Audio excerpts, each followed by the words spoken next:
In this video, I'm going to show you why Adobe Premiere Pro and Photoshop is simply the best way to make videos like I do.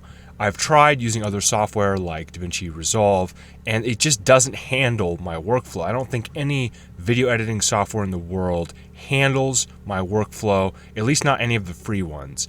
So however you get your hands on a copy of Premiere Pro, that's what you're going to need in order to mimic my workflow. And I'm going to show you why in approximately 3 different steps why my workflow is so powerful. And if you're new here, I think I have some authority to talk about this because I have made videos that have gotten millions of views on YouTube, specifically by using these techniques I'm about to show you.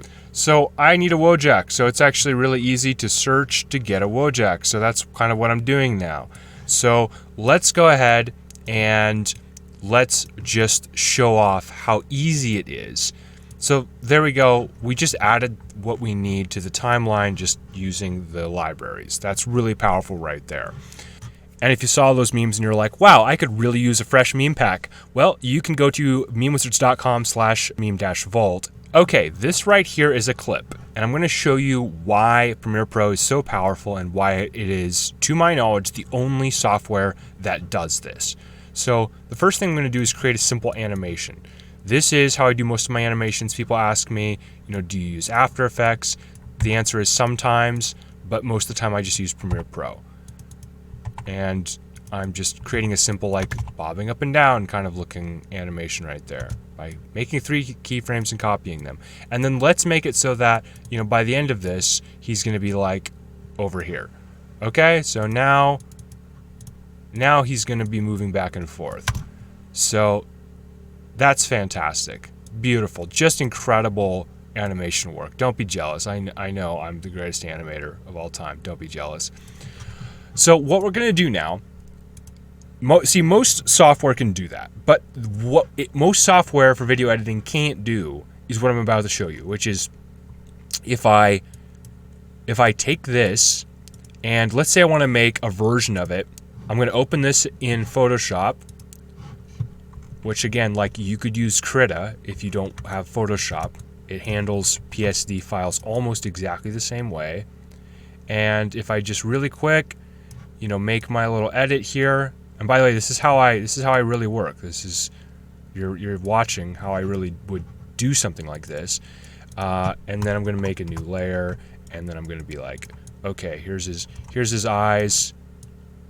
And then let's just leave it at that. Let's keep this simple. So what I'm going to do now is save this, but I'm going to save it as another version. So now it's a different file now.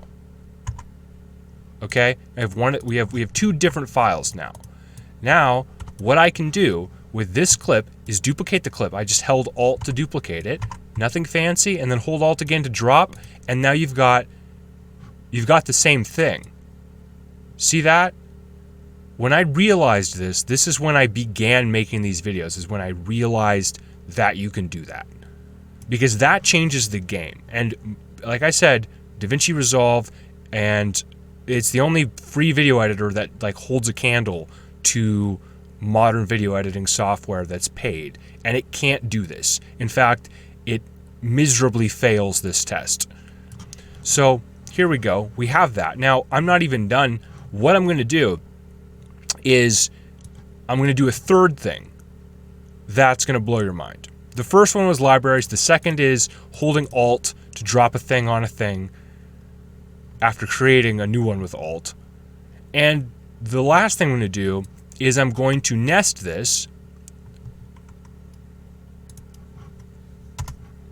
And now we have more abilities to change things. So for example,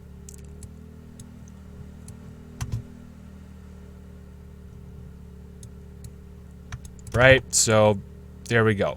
I just did something really cool. And if I wanted to come in here, then you could take something like this. You could make more changes to it, right? If I wanted to like kind of flicker this on and off. Right? And then that's still within the nest. Do you see how powerful this is, guys? That's the whole thing. Once you understand how that all works, you are ready to start making stuff at a whole new level. And I want to clarify one more thing here about nests. So I'm going to make a nest, F3, enter, and then I'm going to double click into it. This is really important here. My playhead, see how I'm moving it back and forth? It actually stayed in the exact same place when I double clicked. So if I go out a level here, let me make this so you can see it here. Okay, there we go. You can see the names of the sequences now. So when you're in a nested sequence, no matter how many nested sequences deep you are, if you double click on a nest, it always opens your playhead in the exact same spot that you clicked in at.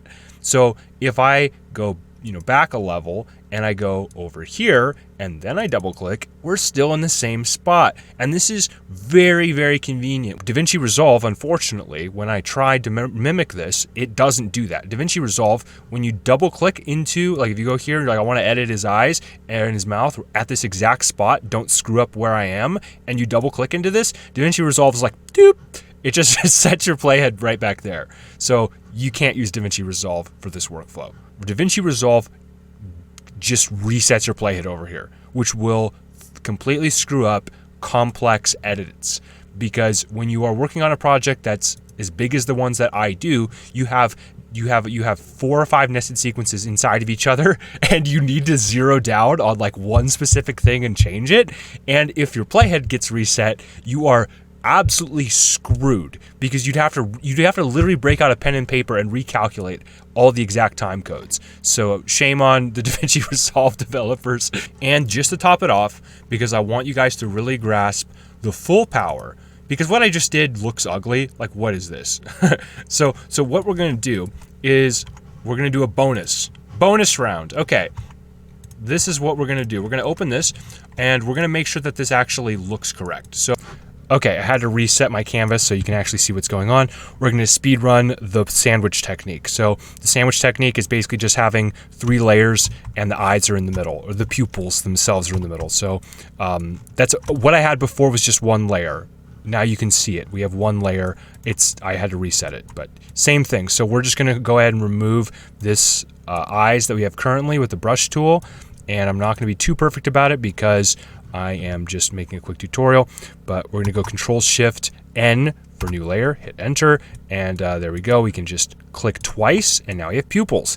But as you can tell, they are outside of his head, which is a problem. So what we're going to do is get our selection tool. We're going to hold Alt and click, and now we're on the Wojak head layer. So now I can use the W to get the magic wand tool. I'm going to click in here, then I'm going to hold shift and click again to get the other one. Then I'm going to go right click, new layer via cut. I'm going to hold Control Shift bracket tool, send that to the back. I'm going to name it white BG. I'm going to get my pupils. I'm going to call them pupils.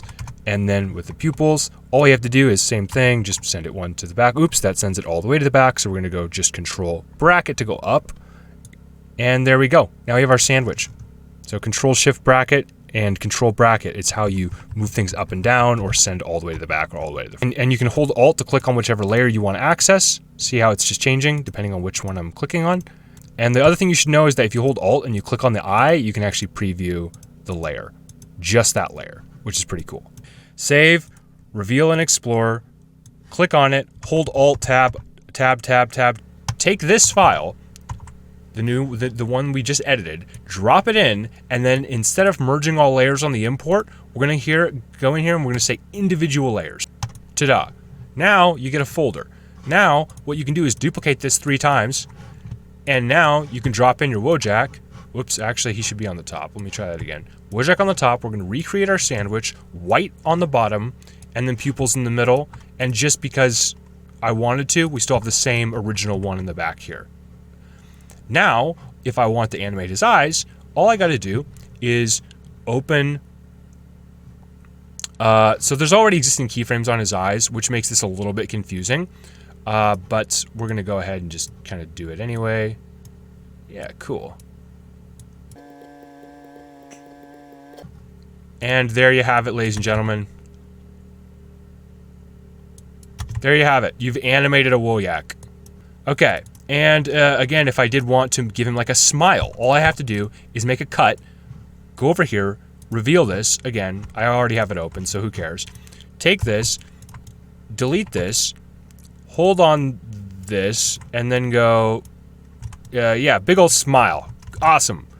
Save this, and then just call it smile, and then reveal it in the Explorer, and then come back in here, and then I'm going to import it again, actually, because if I didn't, it would break things. I'm only going to import the layer that I need because I just want the layer that I need. I'm going to drop it in. And wouldn't you look at that?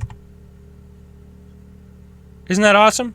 Isn't that awesome? And if I wanted to skip that import process, I would have just, you know, deleted all of this and then did that. That way you wouldn't even have to do the import. All you would do is just go in here, and instead you would just hold this and drop it there. Boom.